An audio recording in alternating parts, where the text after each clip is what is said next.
1, 2, 3, 4, 1, 2, 3, 4.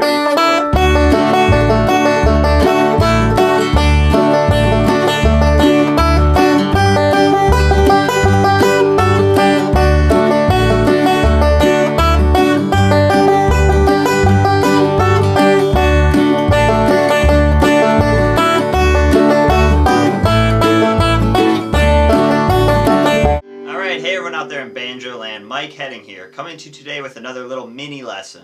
This time we're going to talk about playing in the key of D without retuning the banjo or without using a capo. And this is great practice for a bunch of reasons. One is it's going to force your right hand to discover some new rolls, because our normal kind of G, licks and some of the rolls that we use in G, we're going to have to modify a little bit to play in the key of D. And what's great practice about this is once we do that, we can also take those right-hand rolls that we used, bring them back to the key of G to discover some new territory in the key of G too. So there's a bunch of benefits to this. We're going to use the tune You Are My Sunshine as jumping off point, and I'm going to show you a bunch of kind of positions you can do with your left hand, some basic chord progressions you can do to practice, and some rolls that you can do with your right hand to kind of bring out melodies in the key of D. So here we go. Alright, so let's talk about some easy ways to play in the key of D without retuning. So I'm just in open G tuning. I didn't retune my 5th string at all. And we're going to kind of talk about playing some, more major sounding songs. We're going to kind of stay away from the blues licks on this one and kind of show you some stuff that'll work in some major sounding songs. I used You Are My Sunshine as an example. But, if you're going to want to play blues banjo in D, you're going to have to change it up just a little bit, but some of these ideas will work too. Okay, so first let's just get an open D chord. So we can use just 2 fingers. I'm using the 2nd fret on the 3rd string, and then the 3rd fret on the 2nd string, and then I've just got the open 4th and 1st string.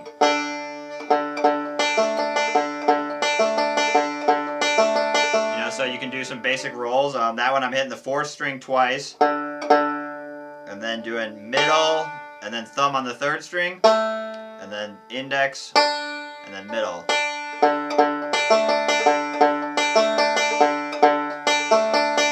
That's an easy one. You can do forward reverse roll. Kind of what I do is, what I'm working on here is just changing, instead of using my 5th string as the drone like I might do in G, something like, something like that. I'm going to kind of use for this example, use the low 4th string as the drone. Something like that. So it's a very similar roll. I'm still doing the forward reverse roll. Or you can add, some other notes eventually, and I'll show you how to do that. Part of what we got to work on when we're working on playing in D is our ending note. It sounds, kind of like duh, you got to end on the right note, but that's one of the first things that people forget when they start playing in a new key, is because if you're used to just playing in G, you pretty much ended all your licks on the 3rd string. Something like that. So in D, that's not going to work, because if we do something like that, the lick's not going to sound quite complete. So what we need to do is we need to change that ending note to, in this case, we actually have 3 options. We got the 4th string, the 2nd string 3rd fret, or the high open 1st string. So we got three D notes in this case. So let me kind of show you, I'll do some basic Scruggs rolls, and I'm not really even too concerned about what roll I'm doing. I'm just staying away from the 5th string. What I'm working on is just trying to play a 1-measure roll and then end on either the 4th string, the 2nd string, or the 1st string. So something like,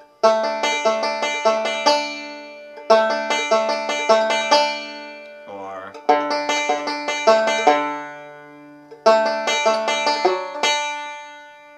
as long as you end on the right note, it doesn't necessarily matter what roll you do, as long as you make it a measure long. It's going to sound okay. I would challenge you to kind of play something that doesn't work. As long as you just keep this chord down, okay? So that's one little simple thing you can do, is just work on ending on the correct note. Next thing we can do is, so you might know this 4-finger D chord, and this one's really good, but the problem that sometimes beginners run into is it's easy to get trapped into only using all 4 fingers, which, is really good when you start out, because you've got, 4 safe notes. but in some senses it's also very restrictive because it's hard to move around. So one thing you can do is just practice, basically doing that same D chord and just taking on and off different notes, like adding the pinky. And so let me just do some basic rolls.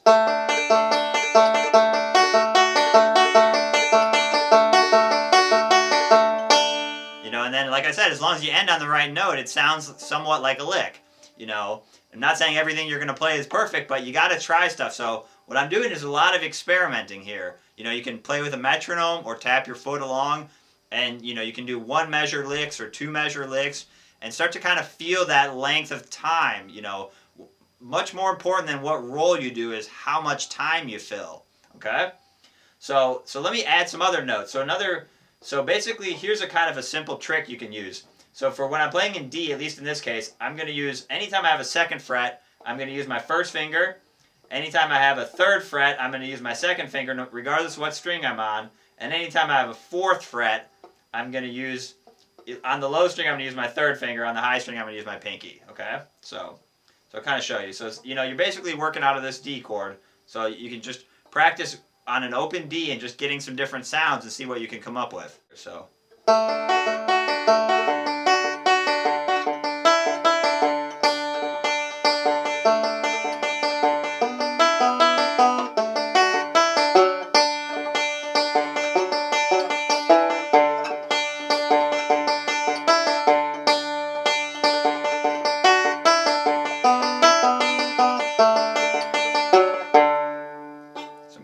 Kind of using the 4th string as my drone. Okay? So now let's spice it up a little bit. Let's add some other chords. So let's add some other, some other common chords in D would be G, so just open, or we can do it at the 5th fret as well. We can do A, so you can do a bar chord, or what I'd recommend is just use 3 fingers for A, or 4 fingers. Again, bar chords are kind of restrictive, so it's hard to move around and grab other notes. If you keep these open, if you use 3 fingers, you can grab some other notes. So think about that too when you're working your chords. Otherwise, we can go up here. Otherwise, we can do, then the last one we can do is B minor. Okay, here's an easy B minor. You do 4th fret on the 3rd string, 3rd fret on the 2nd string, and 4th fret on the 1st string. Okay. So let's just use a common chord progression. Let's use D, A, B minor, G. So, kind of a pop chord progression, but it'll work for bluegrass tunes too. Again, we just want to work on getting familiar with the chords. So let's do 2 measures on each, or as many as you need to. So here we go.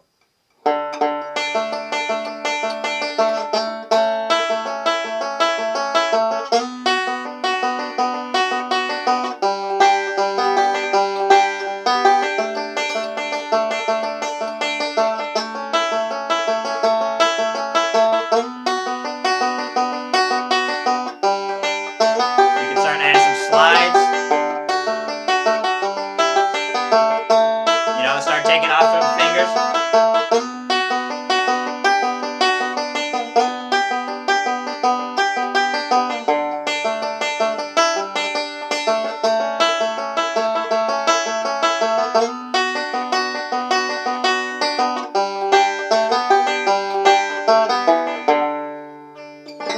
Again, so I'm just noodling there and just kind of, I'm thinking in terms of time. 1, 2, 3, 4, 1, 2, 3, 4. And then changing chords. So I'd really encourage you to think more about timing and less about what rolls you're doing. Practical, think if you're in a jam session, are you really going to be able to remember all these different rolls and what combination works when, and what, it's going to be a lot to remember. And I found, for me anyways, I can't speak for you, but that was really hard to remember. What was easy to remember was 1, 2, 3, 4, 1, 2. That's what you start tapping your foot in the jam or counting along, and that's easy to remember. I can always count to 4, at least hopefully. Remembering all these different rolls and what strings does it work on, you can do that, but what I would do is kind of just trust your ear. You're going to have to throw a lot of stuff at the wall, but that's completely normal, and that's part of the process, so give that a try. Okay, lastly, let's just go through some of the positions on the You Are My Sunshine that I played at the beginning. So we're going to play our melody on the highest string.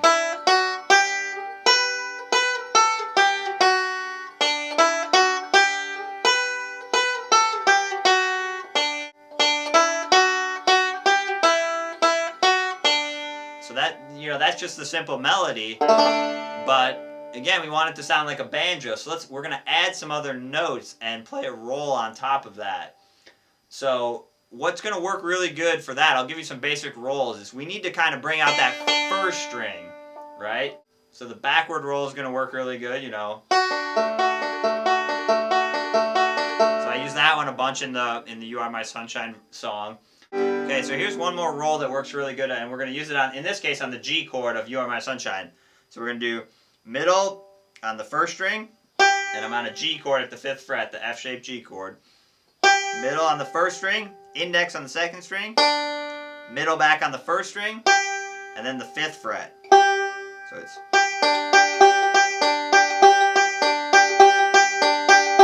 that's a good one to practice changing between the, your G shapes.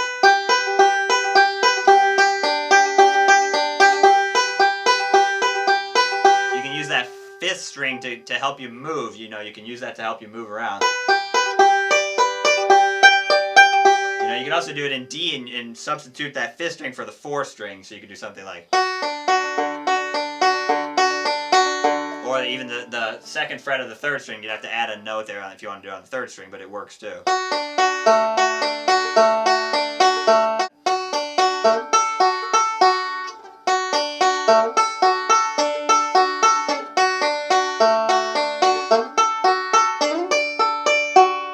Because if we're playing in the key of D, our melody a lot of times is going to be on that first string, at least in these kind of songs. So you're going to have to get a little comfortable playing on that first string, which might be new to you.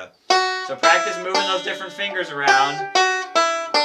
And, what I really recommend is, for this exercise, force yourself to not do the 4-finger chord. That really frees up your other fingers to grab other notes, and then you can play long sections of D or G or whatever the chords are and still come up with something interesting, just like you can do in G. We'll do stuff like, so you're not playing like a chord shape when you do that. You're playing kind of licks or melody notes on top of the chords, and that's what we want to be able to do in D as well. So what we need to do is just find some of those simple notes where we can start doing that stuff. And then we got to do a lot of experimenting. Okay, so good luck.